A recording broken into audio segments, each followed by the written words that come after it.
How are you? Good. You? Sound. I'm well.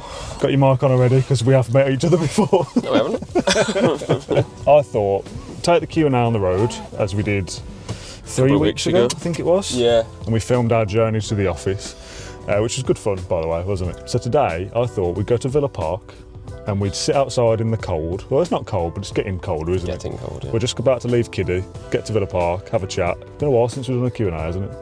Apart from the deadline day thing. Yeah, and when was the last time we were at Villa Park? Last Sunday, was it? The challenge? Well, yeah. Yeah, true. For football, yeah, it feels like a while ago there for me. Don't know why. But yeah, nice. Let's get back to Villa Park today. Should we get on the road? Yep, let's go.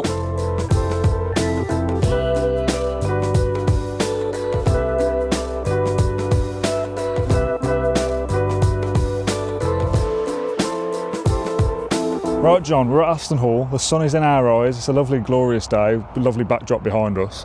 We're here today to do our Q&A. We're going to do the first few questions here, and then we're going to move around the grounds of Villa Park and kind of answer them here and there as well.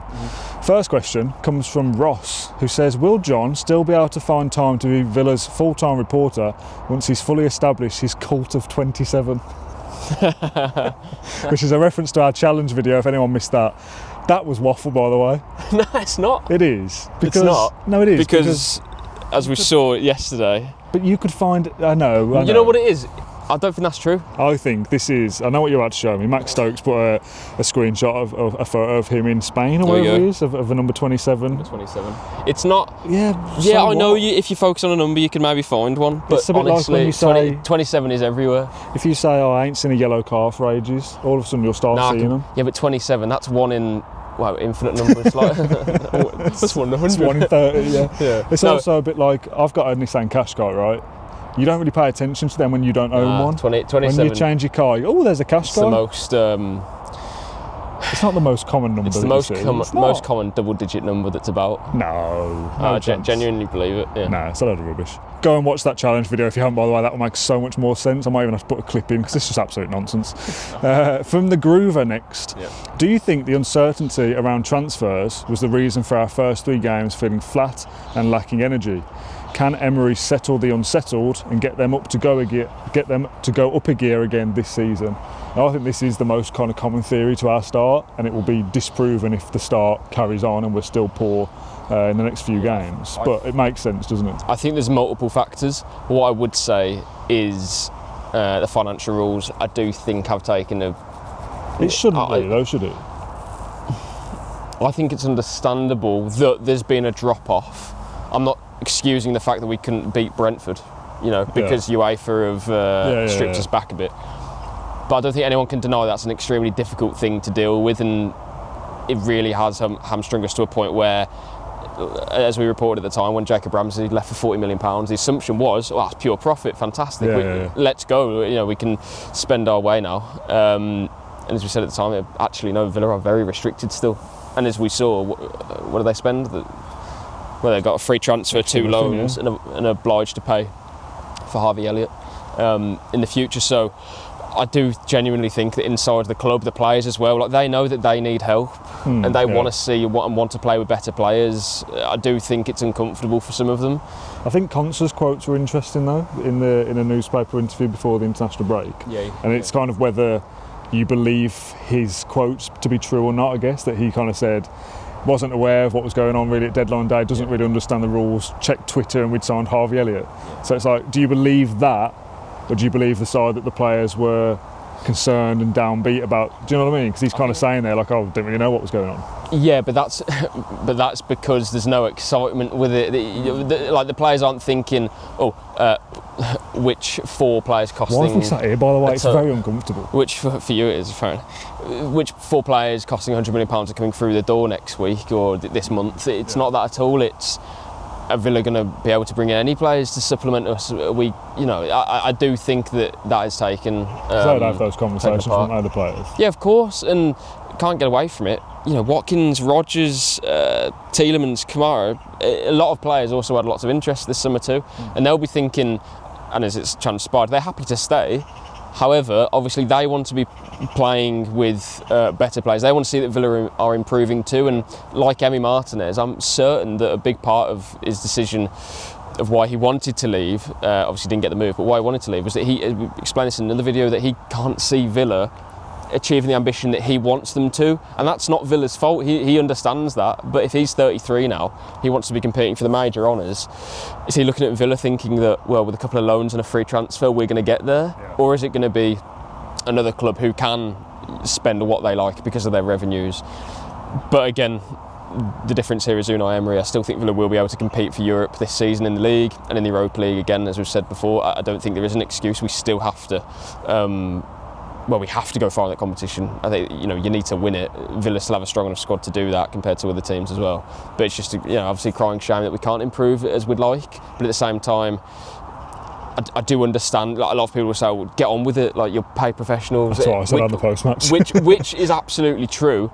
But the feeling among fans, we can't then expect the group of 20 players, and Emery and his support staff, the football department, to just feel like, oh, okay, then no, that's fine, UEFA.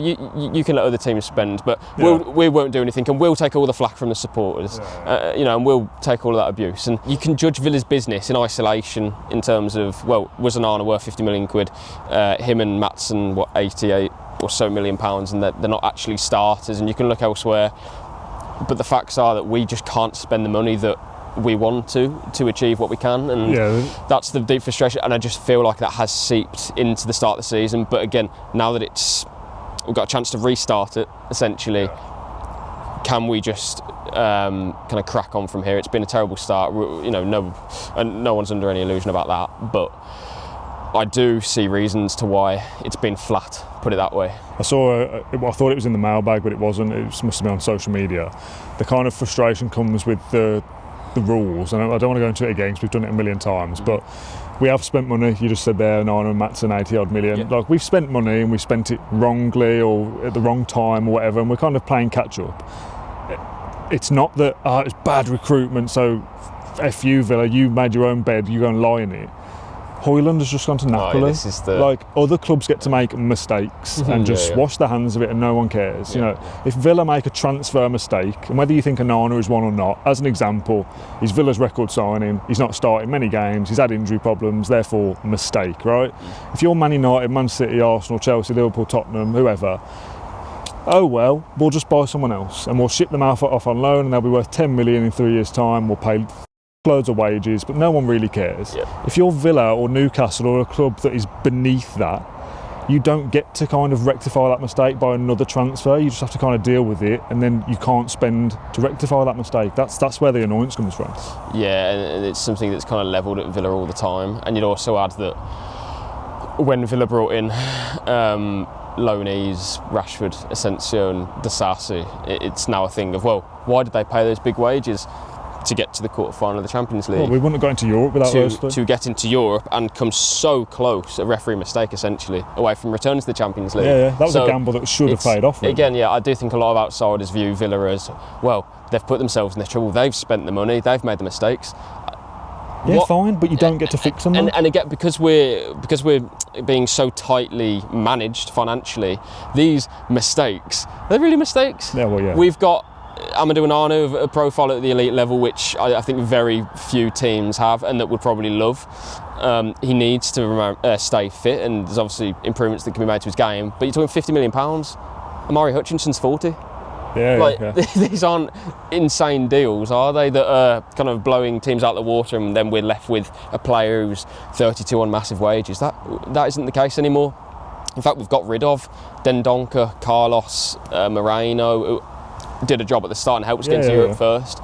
Other players too that I've forgotten about right now, but even like a Philogene, sign him, okay, it didn't work out, flip a profit, sell him for £20 million, bring in Daniel Marlin, a Dutch international. So I think a lot of criticism that comes Villa's way in terms of transfers, I think it's actually because we are so restricted that everything looks worse. When actually, if Man United sign Ian Maatsen for £37 million, I think that's probably good business. If Amadou Onana goes to Arsenal for £50 million and does a job in their squad, again, probably good business. But for Villa, it's just magnified because we can't rectify things when it's not perfect. So we have to essentially pull out a perfect transfer window, and no one gives us credit for it. So for different reasons, just us here talking about transfers for 5-10 minutes and the window's finished, we should forget about it and be looking forward to Everton. You can't tell me that the players don't also think about it a lot. Yeah. And again, not making an excuse, but I understand why, as a squad, it feels flat. If the energy is a bit, oh Jesus, like the transfer window's next week, where is the squad going to be? Who are we going to bring in? Is my position under threat? How is that going to look? So yeah, now everything's sorted, at least for now. I just hope that we can get some results and then move on from there, because I do think we are a couple of results away in performances for actually being back on track. But things will look so much better if we could go to Everton and get a win and move on from there. Yeah, 100%. I'll do one more question here before we move on, because the sun's in my eyes and I'm going to get a headache, I think. This one's from Brandon.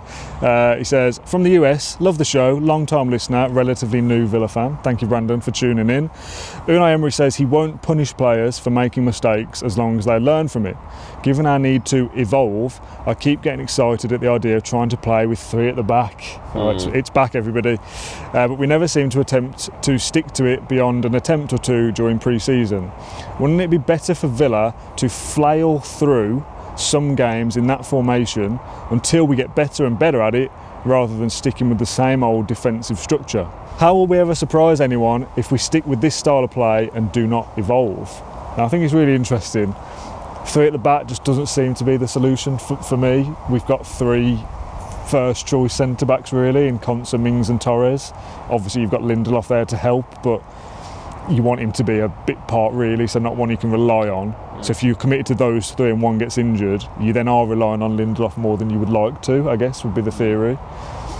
I get it, it probably does bring the best out of certain players, like Maatsen as a left wing back probably does make sense.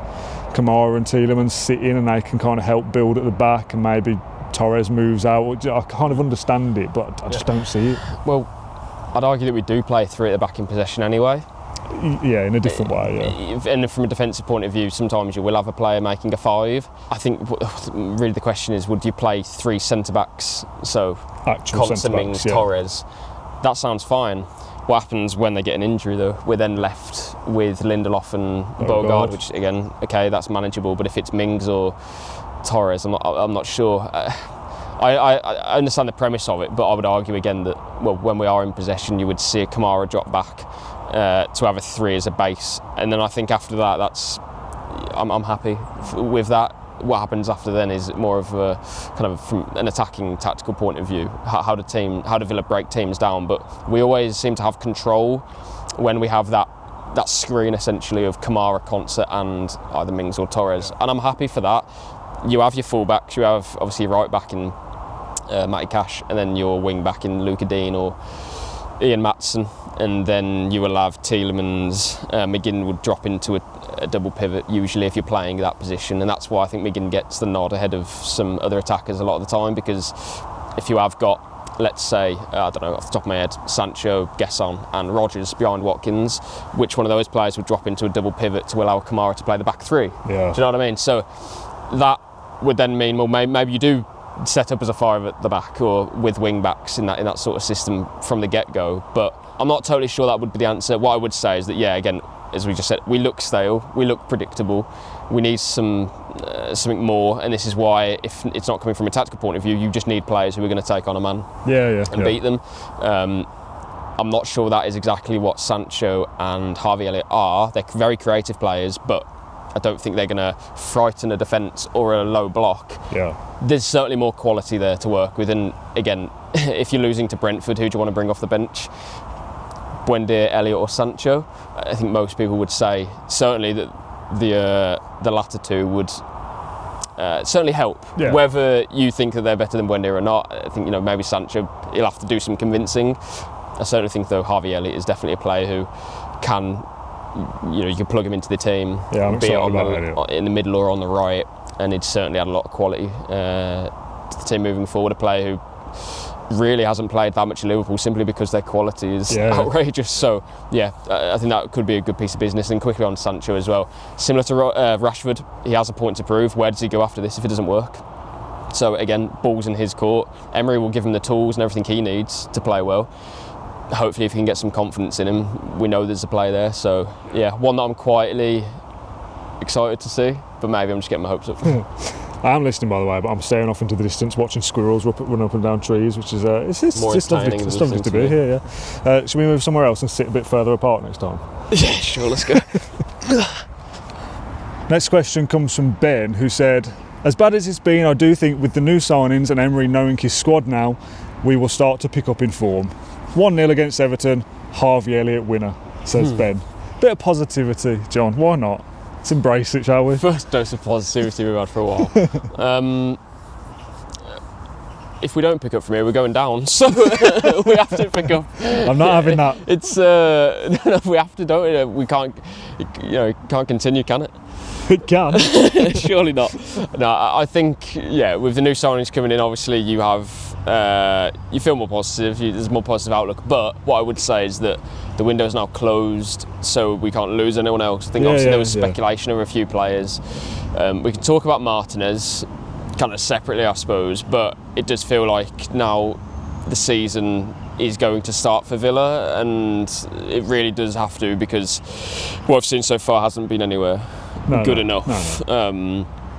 But it's an opportunity to go again, and what I would say, is that this is the last opportunity we have to go again. Like a fresh start. You can't lose to Everton and expect people to be positive after that. No. So we really do need to put in a strong performance against them. If we don't win the game, I don't think anyone's going to be kind of having a meltdown, because Everton are a good side and they have some good players. Have you seen Twitter? No, try my best not to.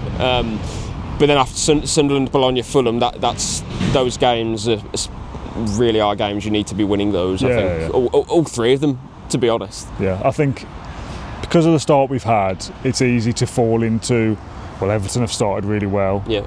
Jack Grealish is looking good. They are. Yes. Don't take anything away from that. Yeah. Sunderland, Stadium of Light, they've done really well there. To kind of extend or prolong the misery. Well, Everton will be hard. Sunderland, that'll be hard. Bologna, do you know what I mean? It's easy to kind of get into that mindset, and that's absolutely fine. I get it.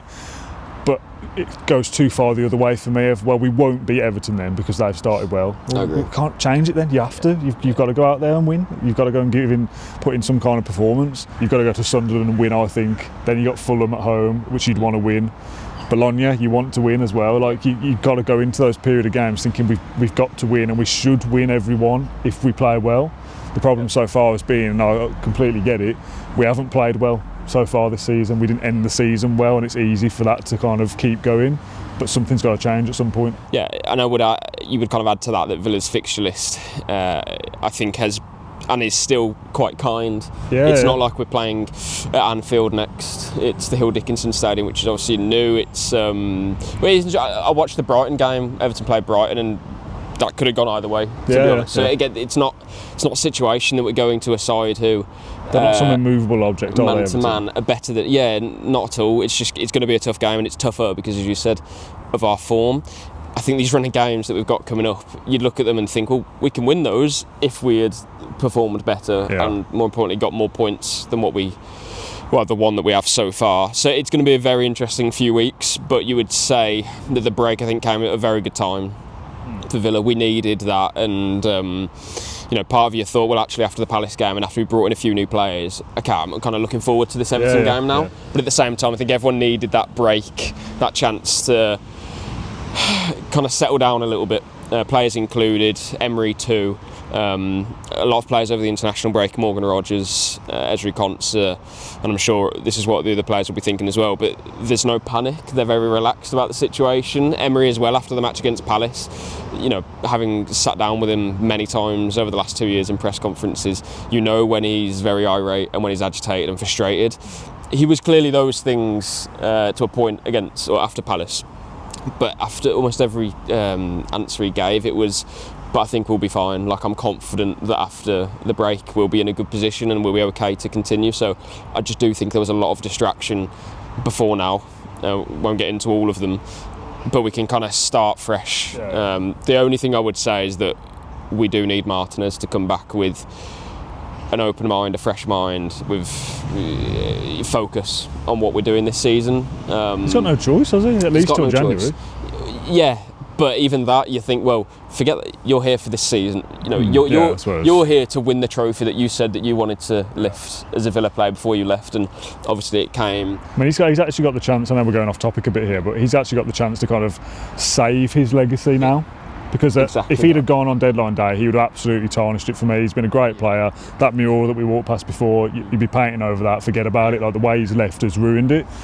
And his conduct is still bad, don't get me wrong.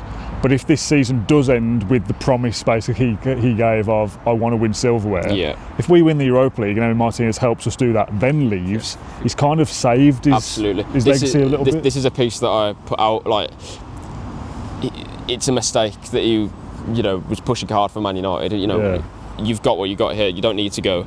But at the same time, I hope he views that now as, like, again, with a fresh mind of, okay, that, you know, what I've got now for this season is a chance to kind of essentially resurrect it a little bit. Because if you're right, if he lets his Villa career fizzle out, it's going to be under a cloud. Because everyone would look back to this summer as a turning point of, well, he wanted to go to Man United. Yeah, it does blot his time at Villa, and that would be a great shame. However, he's almost got like a second chance now, or whatever it is, divine intervention, that it didn't happen.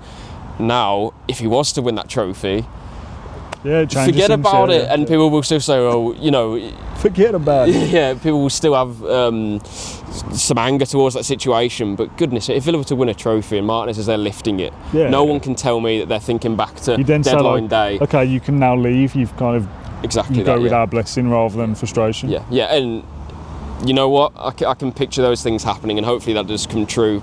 It's such a Martinez style. It is, you know, it would be in his style for those things to come true. So hopefully for Villa it can work out well in the end. But the ball's in Martinez's court here. It feels like how he responds, how he reacts, and how he carries himself, his personality. It can be a really strong thing, but it can also be a big distraction. So you're hoping that, he comes back and is completely focused and concentrate on what we can achieve this season, because it's not as if we're fighting for Europe. Yeah, we're doing that, but we're also fighting to get back in the Champions League, and the biggest thing of all, win a trophy. So there's a lot at play still this season. Yeah. Should we move on somewhere else, because I've got the sun in my eyes and it's really annoying? Yeah, sure. I think this next question came from Bardell. He WhatsApped me saying, some good questions in the mailbag. And a minute before in the mailbag was this question: whose glasses are cooler? The Stokes jam jars, Professor John Townley, or Dan driving glasses Rolinson? Well, not yours. Not mine, what? I give a 95% chance that's coming from Bardell. Yeah, I'd say so. I think yours are the coolest. I was going to give it to Max, to be fair. Oh, yeah? Yeah. Just think they suit him nicely. Yeah. They are thick, though, Dan is right. But, his eyesight is his eyesight, isn't it? You can't help it. Is that why? I'm not really like... What, you wear glasses and you don't know why they're thicker? Is that right? Like, the worse your prescription is, the thicker the glasses, usually. Right. No, I didn't know that. I just thought it would be like a stronger lens. I don't know. Yeah, because it's thicker, yeah. I know they're not cool. I know that. Thanks for your question, Dan. It's it may make it, we're not too sure. Will it make the video, Dan? I don't know, maybe not. Give it another couple of years. We'll be wearing them anyway, the old git. The old git. Shout out to Leander Dendoncker. Goal scorer, getting back in the team. This one is from a guy called, I think it's Ger, G-E-R. Ger? Like short for Gerald or something. Gerald says, can the Polish goal machine Mateusz Kasz be the solution for our troublesome right wing position? Is that a new signing? I don't think many people want to see Matty Cash at right wing, do they? No, I mean, especially his first goal was a... I didn't see last night. It's the first one though. How often does that end up in the hole end for us? Obviously, very good for his confidence and just in general as well. It's not something that we've seen a lot in the last few years. Cash scoring goals, or to be honest, getting assists as well. And what you would say is that he obviously prefers to play further forward. He has been used as well, as we said in previous. He was a winger, wasn't he, in his early days? Yeah, a winger midfielder, a player who likes to get forward. But it's obviously been used in a back three as well at some points too. We've said before, he's that kind of box crasher. It's not like a kind of refined that was about 2 years attacker. Ago, to be fair. Yeah, but he can still be that, right? I think he can add something moving into the final third when he is essentially like a free spirit almost. Like a defender will automatically be troubled by that if you have a player who's essentially loose. Kind of a free spirit. Do you want somebody if his quality to be that. But that's role, another conversation. But right now, he is our right back, and we have nothing else to work with here apart from obviously Garcia, but at the moment is injured. And to see Cash score those goals, yeah, I mean, especially the first one, as I say, it's something hopefully he can replicate for Villa, but we just haven't seen it, have we? No. We need to see more of it. When he first joined, he was, I think, impacting games a bit more, to be honest, in the final third, kind of showing the quality that he has, but again, we just haven't seen all too much of it really in the last couple of years. But if nothing more, obviously very good for his confidence. So yeah, coming back to Villa, I think we know that there's obviously some limitations in that department of the pitch, but judging off what we saw, then yeah, it's can only be a positive thing, really, can't it? Let's do another on the kind of right-hand side. This one's from Ben. One thing I think people might be overlooking is that Emi Buendia could be our best option for providing width on the right side. My old boss is a Norwich fan. When we signed Buendia, I was convinced he'd be a central 10 for us. My boss said that he would be a mistake. My boss said that would be a mistake, that although Buendia's skill set feels like a 10, he did all his best work for Norwich when playing wide right. Now there is something in that. He has played off the right before and has looked good there. But again, I've had my reservations. Anyone who listens to the podcast regularly knows that I've got doubts about Buendia's role in the Premier League, whether that's right side 10 or on the bench. I don't know what level he is, to be perfectly honest. However, as I've said before, I expected him to leave in this window, not as an ITK thing. I just thought Villa would move him on if there was an offer. They were happy to.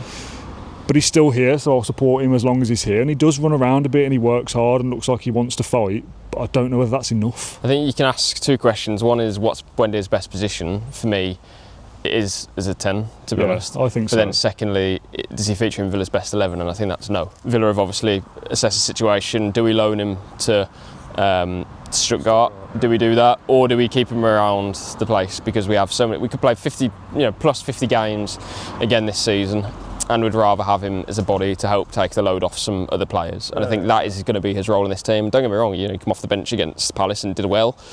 But I think we're judging Buendia's performances against Brentford. He's pretty lively, against Palace, pretty lively. But we're judging it against these are some of the worst performances we've seen from some Villa players for some time. So it's a low bar. And fair play to Buendia. He's, like we've seen other players like down the years, completely different, like an Alan Hutton sort of thing, remains at the club, kind of fights for his place and is somehow still going. And you're just thinking, no one expected this. Different situation, of course, but similar in the way that Buendia is kind of survived maybe a few different windows now. Obviously had his ACL, which is, terrible for him and for Villa as well. With big money signing, and just hasn't quite shown a consistent level of the quality that we know he has. But then it's a question of, well, can he do that then in the Premier League for this team? And from I think what we've seen so far, he is a squad player, and that's fine. I don't think we should make it out that he's anything more than that and put, not pressure, but put something on him that I think is unfair. We have better players than Emi Buendia. Yeah. But as a squad player, yeah, fine.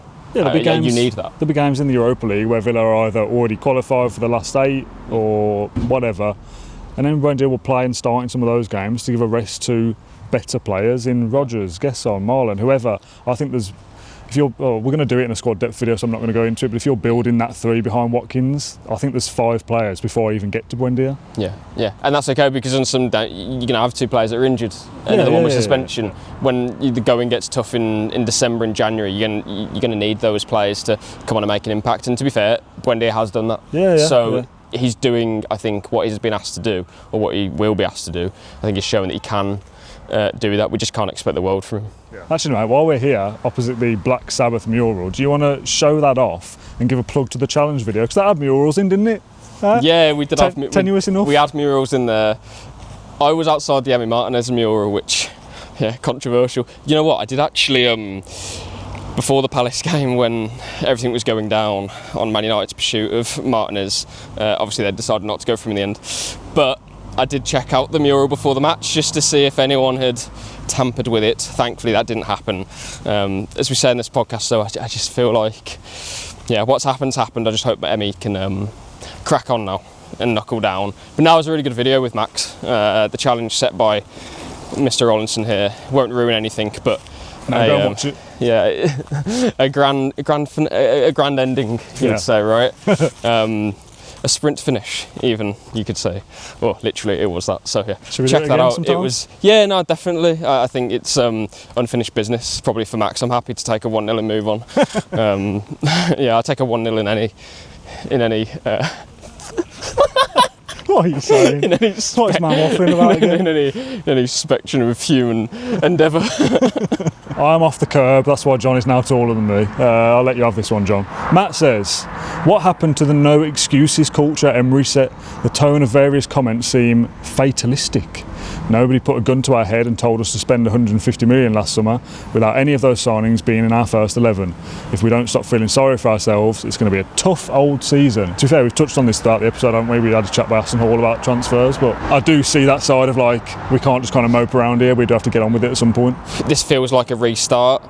Now I think the players accept, okay, this is what we've got, it's set, we've read it, like, let's now, with no excuses, that mentality of what's happened has happened, you can only look forward. If we look at now, we can only control what we can control from now, and we have a fantastic manager that we know gets the best out of essentially every player that he works with, or has done as Villa manager.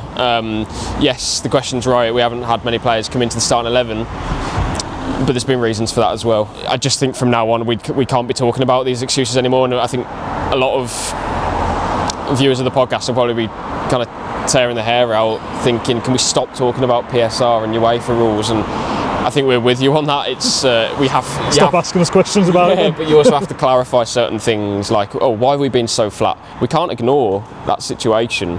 It's pretty abnormal. So yeah, now we have almost like a fresh start. I hope we can leave that in the past and just move on.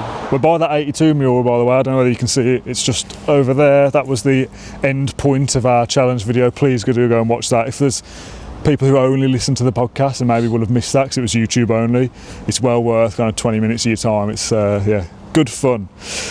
Next question is from Janoslav, who says, my question is, what are your views on the squad's ability or mentality to get themselves out of a rut if the worst did happen? If we have a Spurs-esque run and are in the bottom 6 or 7 around Christmas, how do we get out of that? I thought, after answering that question over there, I thought, you know what, we're not talking about PSR anymore, we've just made that commitment, we're not going to be talking about negative things, and then Janoslav pops it with Shall I edit this in a different order? So yeah, please do, yeah, edit it out. No, I think Janoslav actually raises a good point about mentality in general, because we talk about Villa's mentality of not showing up at Wembley. Yeah, we did it in the live show. Struggling, obviously against Man United, which was a terrible performance. When I look back at that, the more you see Man United being played off the park by Grimsby, and we can't muster up a chance, it's like, oh wow. I don't think we will be that low in the table, so I understand the question. No, however, all right, change that then. I don't think we'll be bottom 6 either, but if we want to be top 6 and we're like 10th or 11th, how do you even I think that's different though, because we've shown under Emery in the previous seasons that, well, actually we can climb when no one expects. For example, when he first came in, we played the underdogs card. The only issue now is that I think teams respect us more. I think even the season when we finished 4th, teams were still, Villa will be a difficult game, but they're really going to continue that. You had, I know it doesn't count for much at all, but you had people, I don't know, Gary Neville, because it's the only person I can think of off the top of my head, in March saying, I think Villa will still fall away. And at the end, we did. Results weren't great, but we managed to go over the line. But then we have seen situations where, when the pressure's on us and when we have to deliver and where we're expected to deliver, we crumble a little bit. And that's been a really worrying trait. So it's something that we need to fix this season.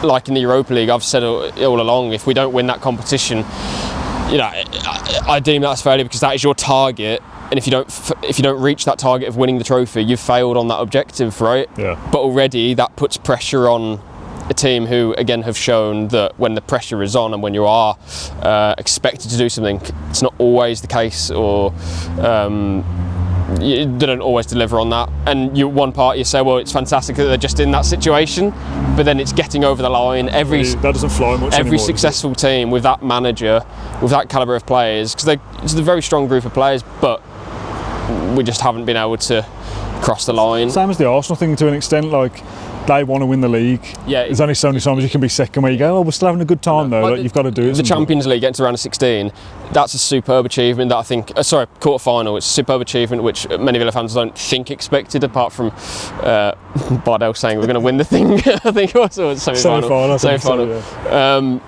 But then again, you are the underdog, right? So you play with no pressure. It's a chance to prove people wrong, prove doubters wrong. Villa have done that under Emery a lot. But then the flip side is when the pressure is on, we haven't really delivered. Again, even in the top 5 race last season, I think a lot of people looked at us and thought, oh, Villa won't get it. We nearly did. But I think if we were in the situation where Chelsea might have been and, in 4th for such a long time and people expect just to get us over the line, maybe we wouldn't have, I don't know. But those are the questions that are asked of Villa now, rightly or wrongly, because even just a couple of results last season against Palace and Man United, that sets sets that mindset right of, well, can Villa do it? And when those questions keep being asked, you have to answer them. So this season, for so many reasons, it's so important that we win that Europa League, because if we don't, it will just continue to be asked. When that happens once or twice, you can kind of put it down to being a bad result or a bad performance or a one-off essentially. The more times that happens, and by that I mean on an occasion where you have to perform and you don't, so Olympiacos, Palace, Man United final day, whatever. Even Monaco. That was if we won that game, we were, I think, almost guaranteed to be in the top 8. I think at the time, and even that was it. We did not show up there at all. No, it was another really poor performance. That was a terrible game as well. But so the more times that happens, the more it becomes less of a one-off or you can write that off. That's a bit of a trend now. That's a pattern, and that sets the agenda.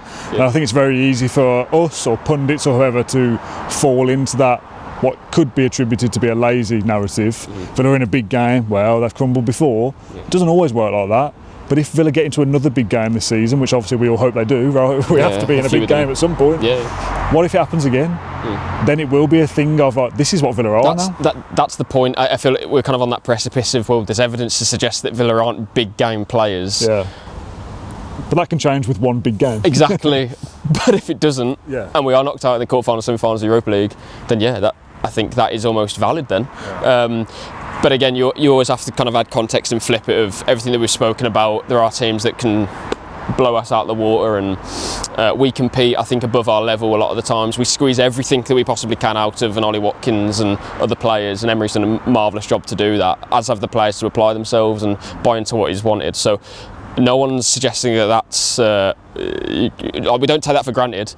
But in football, as these professional players, professional managers, and top managers as well, it's about getting over the line. It's about actually sealing a legacy here and marking Emery's tenure with silverware. That has to happen. So it is really important. We've managed to flip it from relegation battle to winning trophies. So have that, Yaroslav. Not joking. Next question comes from the Perry Bar Greyhound Sausage Steward, which it won't be because he weren't a Villa fan, was he? Let's face it. Does Unai Emery take an opportunity to give club captain to Yuri Tielemans in the wake of his Belgian captaincy and Emmy's less than captain showings? Ooh, I'll forget the Martinez thing for now. Will he change captain now? Feels unlikely, doesn't it? So this would be implying that McGinn doesn't start? I suppose so, yeah. Right. It's It's an interesting question, because there is a world where McGinn doesn't start against Everton against Sunderland and maybe even Bologna or Fulham after that. And who would? Do you want to just read off the games? No, but genuinely, who would be vice? I'm going to try and duck out of it and say that against Bologna, if McGinn and Martinez both don't start, which is more likely, then I certainly think Tielemans would be Mings there as well. Possibly, but just in general, the question, I certainly think Tielemans has those traits, right? So Belgium manager Rudy Garcia has made him permanent captain of the Belgian national team, if anyone didn't know. They won 6-0 twice, didn't they? Yeah. And for Villa, I certainly think that's Tielemans, if he can stay for many years more, talking like 4 years more or something, for him to really be a captain, because obviously Martinez's future doesn't look like it will be here. Maybe even in January, maybe. Well, let's see. McGinn, you'd like to think, can be here for the rest of his career, but actually playing on the pitch, it feels like McGinn is, obviously he's the captain, but Villa have a group of captains, don't they, really? And when Emery first came in, it was interesting that he didn't tamper with that, did he? Because obviously there was a situation with Mings and McGinn under Gerrard. McGinn was made captain, but Emery came in and thought, instead of kind of pushing McGinn aside and even maybe out the door, because at one point in Gerrard it looked like that could happen. Kept him captain. So for now, I think it's just fine, but certainly an interesting one. I think actually the question is probably more, do you keep Martinez as a vice captain? Yes. Essentially, I think that's the question. And if we had to bring another kind of possible captain into this group, should we say, Tielemans would definitely get my vote. Yeah. Konsa as well. Yeah. You know he's going to play. He's been here a long time. I think so. Yeah. Not as vocal as some players. I think he's kind of leading in another way. But Tielemans, for his experience, and I think another way, if you had to pick any of these players to be a coach, I think Tielemans would be. That's a nice way of looking at it, though. Tielemans would be up there as well. So I think for a captain, especially of a team, coached by Unai Emery, he wants someone to be his voice or his vision on the pitch. Yeah. And I think Tielemans definitely would tick that box. Final question of this Q&A, then I thought we'd get back in the car because we're heading to the office now to film a squad depth analysis, which will hopefully be out later in the week. So Dave says, great show, Dan and John. Presumably this one, which I'm sure has been great. Do you ever wish you didn't love the Villa so much? As I get older... Wait. What? Hold on a minute. As I get older, the pain gets worse when we lose. It really affects my mood for days sometimes, and I hate it but cannot let go as it's in my blood. Interested to know how you guys manage the depths of despair that Villa create for us. We don't. From Dave.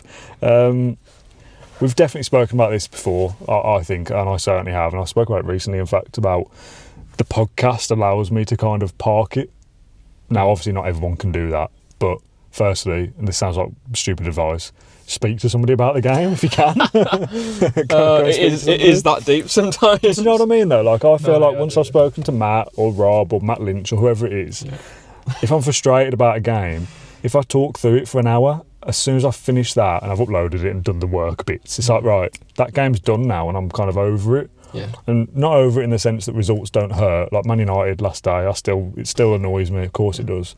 But I'm focused on the next thing now because that one is done. Whereas I feel like if I didn't do that, I'd then just be kind of stewing on it a bit. So my advice would be either start a podcast, please don't, there's already millions, or just talk through it with somebody. And I'm sure this person does that anyway, Dave, I think it was. But for me, that definitely helps me kind of get over things and put it to one side. I struggle to get over bad results or so. I think we're all the same, really, but that's part and parcel of it. It makes makes the highs so much higher, John. Exactly, yeah. I was trying not to be cringe, but you beat me to it. Don't mind. No, that is true, isn't it? That's part of following your football club, and especially a team like Villa, who... there's going to be loads, as Prince William said, he essentially picked us because he didn't want an easy ride, sort of thing, and yep, you got it. So, yeah, I think it's part of it, right? We're all aware of that now. I don't think anyone wants an easy ride following their football club. I don't think it would be as enjoyable, to be honest, if that was the case. But it's weird how it works because, at my age, I hadn't until last season really seen Villa, or the season before, really put more than 5 wins together in the top flight. So when we did lose a game, it felt like he'd lost 5 in a row. Like, it was weird. So it's interesting kind of now for the context amplifies it in a different way. Yeah, like it's weird. Like, I don't know, when you see kind of other teams, like, I don't know, like a Man City or Chelsea or whatever, and they go through this extraordinary winning run, but then when they lose the game, you think like, oh, calm down, it's not the end of the world. But actually, it does feel like that a little bit when you're so used to winning. Those defeats kind of hit home a bit more, whereas like the Palace game for me, firstly I was not expecting Villa to win the game, so I wasn't kind of like majorly surprised, but equally because we've had such a poor run of, we obviously lost to Brentford, destroyed against Newcastle, I didn't really feel too much to that, which is really weird. I can only be honest with how I feel, but I felt after that 3-0 defeat, like, yeah, you knew it was coming. Because Palace have got a number for a start, but then secondly, I think it was actually because there was a break and we needed a break. The window was about to close the next day. I've just been thinking about Wembley. Oh, sorry, no, I was still had the other week. Over Wembley? No, Wembley. Wembley was terrible. I was thinking of the other 3-0 Palace game. There might be a few more. But that game particularly, I don't know how other people felt, but I didn't feel anger towards it. I felt more, and this is probably the worst emotion, but I almost just felt like almost like an acceptance of like apathy. Yeah, and I think a lot of people felt that because people were leaving early, and I mean, to be honest, it was a Sunday night, terrible kick-off at the time. But in general, I think that's how a lot of people felt. Yeah. And for the first time under Emery, that was really my feeling, which is probably the worst feeling you can have. But anyway, I don't really know where I'm quite going with that. I think you feel lots of different emotions following Villa, and I think that's a good thing. So, like, we're all in this sort of together. Do you know what I mean? Like, so I think actually having things like a podcast, it's kind of an outlet for not just you but other people to. It feels like you're involved in it. So I think a lot of people need to listen to something or read something, or whatever it may be. Talk to people about what they've seen. I think it's much worse if you were. I don't know. Should we say 10 years ago when we were like going down, and the only outlet was probably what was that, like BBC WM? Was that it? Like to kind of listen on to Twitter it? Was still a thing then. Was it? Yeah. But 10 years before that, then, like, you know, failing to get in, or when O'Neill left. What was the outlet when O'Neill left? What was the?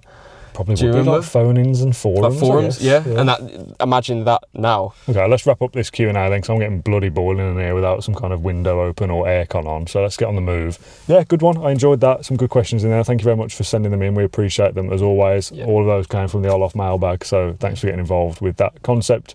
We're now heading over to the Podimore Heath studio to film some more bits and pieces, which you should see on the channel, either YouTube or Spotify, etc. later on this week. We're also speaking to a Liverpool expert about Harvey Elliott, and then we'll be previewing Everton before you know it, John. Yeah, back to another game. So thank you very much for watching or listening to this episode of the Claret and Blue podcast, and we'll see you again in a couple of days. Bye bye.